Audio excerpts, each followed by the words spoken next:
আল্লাহ তাআলা বলেন, বান্দা তোমাকে কত নিয়ামত আমি দিয়েছি, এসব নিয়ামত দিয়েছি আমি আল্লাহ। আমি আল্লাহ যদি নিয়ামত না দিতাম তুমি নিয়ামত পাইতা না। জন্মের পরে তুমি দেখেছো তোমার হাত আছে, জন্মের পরে তুমি দেখেছো তোমার পা আছে। এই যে এত কিছু দিলেন, এগুলো কেন দিলেন প্রশ্ন জাগতে পারে না? অবশ্যই আল্লাহ তাআলা দুনিয়ার কোনো জিনিস তিনি অনর্থক সৃষ্টি করেন নাই। দুনিয়ার কোনো জিনিস তিনি অনর্থক সৃষ্টি করেন নাই। কোনো না কোনো উদ্দেশ্যে আল্লাহ তাআলা এই দুনিয়া সৃষ্টি করেছে, এই মানব সৃষ্টি করেছে। কোনো না কোনো উদ্দেশ্য অবশ্যই আছে। সে উদ্দেশ্যটা কি? সে উদ্দেশ্যটা আল্লাহ তাআলা কোরআনে বলছেন। আল্লাহ তাআলা বলছেন, বান্দা আমি তোমাকে এমনি এমনি বানাই নাই, কাল কিয়ামতের ময়দানে তোমাকে আমি হিসাব নিব। তুমি যদি হিসাব দিতে না পারো তাহলে আমি তোমাকে জিন্দেগি দান করলাম, আমি তোমাকে হায়াত দান করলাম, আমি তোমাকে রিজিক দান করলাম, আর তুমি পাপ করলা, কিয়ামতের ময়দানে আমার সামনে দাঁড়াতে হবে। উপায় নাই কোনো, আমার সামনে দাঁড়াতে হবে। আমি এমনি এমনি ছাড় দেব না। আমি ছাড় দেই কিন্তু আমি ছেড়ে দেই না। আল্লাহ তাআলা বড়ই মহান, তিনি আমাদের থেকে বড় বড় পরীক্ষা নেন না। হযরত ইব্রাহিম আলাইহিস সালাম থেকে তিনি বড় পরীক্ষা নিয়েছেন। হযরত ইব্রাহিম আলাইহিস সালাম থেকে আল্লাহ তাআলা বড় পরীক্ষা নিয়েছেন। কত বড় পরীক্ষা! আল্লাহ তাআলা ইব্রাহিম আলাইহিস সালামকে বলছিলেন, হে ইব্রাহিম, তোমার সন্তানকে তুমি আমার জন্য জবাই করো। কার জন্য জবাই করবে?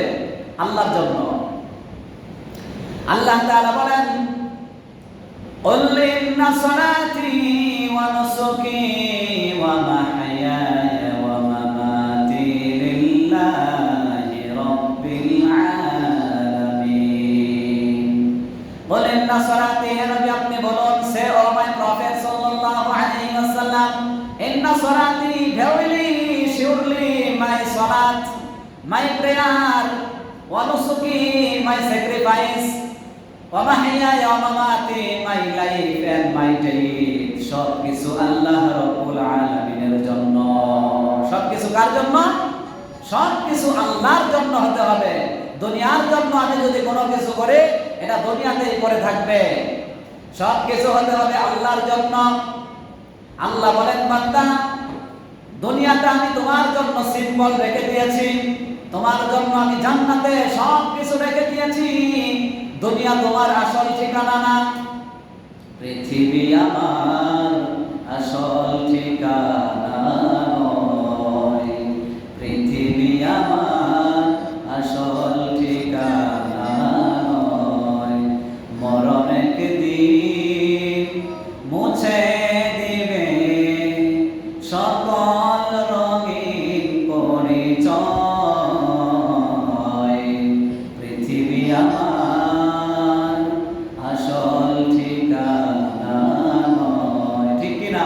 পৃথিবী আমার এটা আসল ঠিকানা না। এ জায়গা আগে ছিল, পরে থাকবে। 100 বছর আগে যারা ছিল এখন তারা নাই, এখন যারা আছে আবার 100 বছর পরে তারা থাকবে না। এজন্য পৃথিবী আমার আসল ঠিকানা না, পরের জায়গা, পরের জমি। শুধু ঘর বানায় আমি থাকতেছি, এ ঘরে আমি থাকতে পারবো না, এ ঠিকানা আমার নয়। অতএব সুতরাং আমরা যেখান থেকে এসেছিলাম, কুল্লু শাইইন ইয়ারজিউ ইলা আসলিহি, প্রত্যেক জিনিস তার আসল দিকে চলে যায়। আমরা জান্নাতে ছিলাম, সেখান থেকে আমাদেরকে ইবলিস সেখান থেকে বের করে দিয়েছে। ইবলিসের ধোঁকায় পড়ে আমরা কত রকমের পাপ করে ফেলেছি। ইবলিস আমাদেরকে জান্নাত থেকে বের করতে বাধ্য হয়েছে।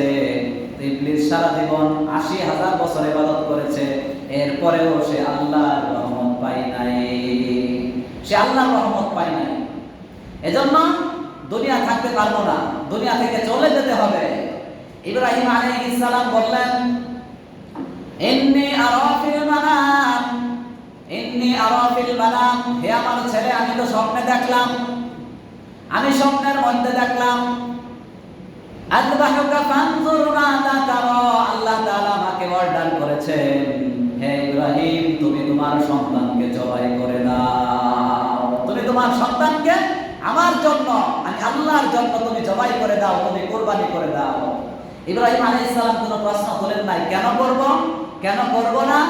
ইব্রাহিম আলাইহিস সালাম কোনো প্রশ্ন তোলে নাই। ইব্রাহিম আলাইহিস সালাম সন্তানকে বললেন, হ্যাঁ ইসমাঈল, আমি তো স্বপ্নে দেখেছি আল্লাহ রাব্বুল আলামিন আমাকে আদেশ করেছে তোমাকে জবাই করার জন্য। তুমি আমাকে কি অর্ডার করো, তুমি আমাকে কি বলো, তুমি কি, তুমি আমাকে কি বলো হে ইসমাঈল, আল্লাহ তাআলা আমাকে আদেশ করেছে তোমাকে জবাই করার জন্য, তুমি কি রাজি আছো? দেন। ইব্রাহিম আলাইহিস সালাম তার মতামত জানতে চাইলেন। তাছাড়া ইব্রাহিম আলাইহিস সালাম তাকে এমনিও জবাই করে দিতেন, কারণ আদেশটা কার? আদেশটা হচ্ছে আল্লাহ, আর আল্লাহ যেখানে আদেশ করছে সেখানে তো কোনো প্রশ্ন নাই। হযরত ইসমাঈল আলাইহিস সালাম বললেন, ইয়া আবাতি ফাআল মা তুমার, হে আমার পিতা, এখানে জিজ্ঞাসা করার কিছু নাই, এটা আদেশ করছেন আল্লাহ, অতএব আপনি আমাকে জবাই করেন, আমার কোনো প্রশ্ন নাই, আমার কোনো সওয়াল নাই, আপনি আমাকে জবাই করে দেন। এটা ইসমাঈল আলাইহিস সালাম বললেন। এজন্য ইসমাঈল আলাইহিস সালামের ঈমান কেমন ছিল, আর ইব্রাহিম আলাইহিস সালামের ঈমান কেমন ছিল, আর আমাদের ঈমান পাইবা কেমন? আমাদের ঈমান হলো নরবর, ঈমান টিকিয়ে রাখা এই জামানায় কঠিন হয়ে গেছে। মানুষ দুনিয়ার লোভে পড়ে গেছে, দুনিয়ার সব কিছুর পিছনে পড়ে গেছে, অথচ মানুষ নামাজের দিকে আসে না, নামাজের দিকে আসে না, আবার ভয়ও নাই, আল্লাহর ভয় করে না। তারা একবারও চিন্তা করে না যে একদিন আমাকে আল্লাহর সামনে দাঁড়াতে হবে, আমি সেদিন কি হিসাব দিব, আমি কি হিসাব দিব। আমি যদি জিজ্ঞাসা করি যে এই চোখ দুটা কে দিছে, সবাই বলবে আল্লাহ দিছে। আমি যদি জিজ্ঞাসা করি এই দাঁতগুলো কে দিছে, সবাই বলবে আল্লাহ দিছে। আমি যদি জিজ্ঞাসা করি এই বডি কে দিছে, সবাই বলবে আল্লাহ দিছে। তাহলে আল্লাহ এত কিছু দিল, আল্লাহ কি কিছু পাওয়ার হক রাখে না? আল্লাহ অবশ্যই কিছু না কিছু পাওয়ার হক রাখে। এজন্য আল্লাহ বলছে, বান্দা, তোমার কাছ থেকে আমি এত কিছু চাই না, তুমি আমার গোলামি করো, তুমি আমার সাথে কাউকে শরীক করো না। আমি যেই সমস্ত বিষয় তোমাকে আদেশ করেছি সেগুলো তুমি পালন করো, আর যেগুলো থেকে আমি তোমাকে নিষেধ করছি সেগুলো তুমি বর্জন করো। এটা আল্লাহ বলছেন।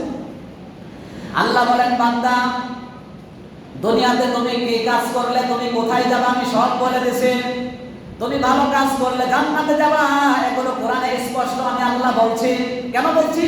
কাল কিয়ামতের ময়দানে তুমি এই কথা আল্লাহরে বলার কোনো টাইম নাই যে আল্লাহ এগুলো তো আপনি আমাদেরকে বলেন নাই যে ভালো কাজ করলে জান্নাতে যাবে আর মন্দ কাজ করলে জাহান্নামে যাবে, এগুলো তো আপনি কিছু বলেন নাই।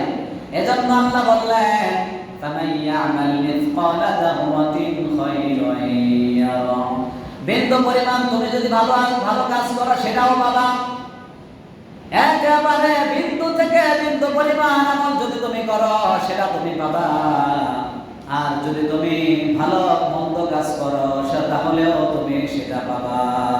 ভালো কাজ করলেও পাবা, মন্দ কাজ করলেও তুমি পাবা, কোনোটা তোমার কাছ থেকে ছাড় দেওয়া হবে না। এজন্য বলে কালকে আমাদের ময়দানে দাঁড়াতে হবে, কালকে আমাদের ময়দানে হিসাব দিতে হবে। আল্লাহকে বললে হবে না আল্লাহ আমি দুনিয়ায় ব্যস্ত ছিলাম এজন্য কাজ করতে পারি নাই। কোন ব্যক্তি যদি বলে আল্লাহ আমি তো গরিব ছিলাম, আমি গরিব ছিলাম এজন্য তোমার ইবাদত করতে পারি নাই, আল্লাহ রাব্বুল আলামিন ওই বান্দাকে জিজ্ঞাসা করবে তুমি কেমন গরিব ছিলা, তুমি কেমন গরিব ছিলা, তুমি কি আমার শ্রেষ্ঠ নবী মুহাম্মদুর রাসূলুল্লাহ সাল্লাল্লাহু আলাইহি ওয়াসাল্লামের চেয়ে বেশি গরিব ছিলা? তুমি কি তার থেকে বেশি গরিব ছিলা নাকি? তুমি তার থেকে বেশি গরিব ছিলা না? কোন বান্দা যদি বলে আল্লাহ আমি তোমার ইবাদত করতে পারি না এই কারণ হলো আমি অসুস্থ ছিলাম, আল্লাহ রাব্বুল আলামিন বলবে তুমি কি আইয়ুব আলাইহিস সালামের চাইতে বেশি অসুস্থ ছিলা? তুমি অসুস্থ কি আইয়ুব আলাইহিস সালামের থেকে বেশি ছিলা? না, তুমি আইয়ুব আলাইহিস সালামের থেকে বেশি অসুস্থ ছিলা না। তুমি মুহাম্মদ সাল্লাল্লাহু আলাইহি ওয়াসাল্লামের চেয়ে বেশি দরিদ্র ছিলা না। আমি তোমাকে দুনিয়াতে অনেক নিয়ামত তোমাকে দান করেছিলাম। আমার নবী কত কষ্ট করছেন এই দিনের জন্য, এই ইসলামের জন্য, আর আমরা ইসলামের পথে তো থাকিই না। আর কিভাবে ইসলামকে ধ্বংস করা যায় আমরা সেই পথে থাকি। লাভ আছে কোনো? বলেন, কোনো লাভ নাই, কোনো লাভ নাই। কোরআনের বিরুদ্ধে লেগে, ইসলামের বিরুদ্ধে লেগে ধ্বংস ছাড়া সফলতা নাই, ধ্বংস ছাড়া সফলতা নাই। আজকে দুঃখের বিষয়, পরিতাপের বিষয়, আমরা মাসআলা মাসাইল জানি না,